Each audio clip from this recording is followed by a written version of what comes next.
తెలంగాణలోనే కాదు మొత్తం దక్షిణ భారతదేశంలోనే సరస్వతి దేవికి అంకితమైన ఇంత పెద్ద దేవాలయం గురించి మీకు తెలుసా?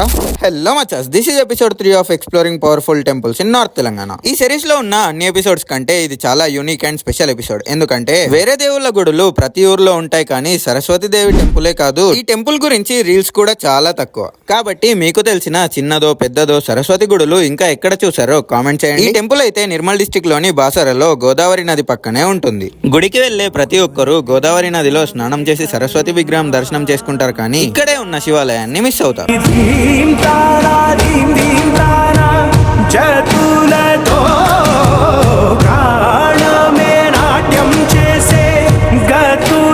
బాసర టెంపుల్ స్పెషాలిటీ ఏంటంటే ఇక్కడ సరస్వతి మాత మాత్రమే కాకుండా మహాలక్ష్మి ఇంకా మహాకాళి రూపాలు కూడా ఉన్నాయి. ఆ విగ్రహాలు వేదవ్యాసుడు గుప్పెడు ఇసుకతో చేసిన ఇప్పటి వరకు చెక్కు చెదరకుండా పూజలు అందుకోవడమే చాలా స్పెషల్. ఇంకా ఆ వేదవ్యాసుడి గుహ కూడా ఇక్కడే ఉంటుంది. ఇదే కాకుండా ఇక్కడ అక్షరాభ్యాసం చేస్తే చదువు బాగా వస్తుంది అని నమ్మకం. మరి మీకు ఈ టెంపుల్ గురించి ఇంకా ఏమైనా తెలిస్తే కామెంట్ చేసి ఈ సిరీస్ లో నెక్స్ట్ ఏ టెంపుల్ కి వెళ్లాలో కూడా చెప్పండి. అలాగే మన ఛానల్ ని ఫాలో కొట్టి మీ ఫ్రెండ్స్ అండ్ ఫ్యామిలీకి షేర్ చేయండి.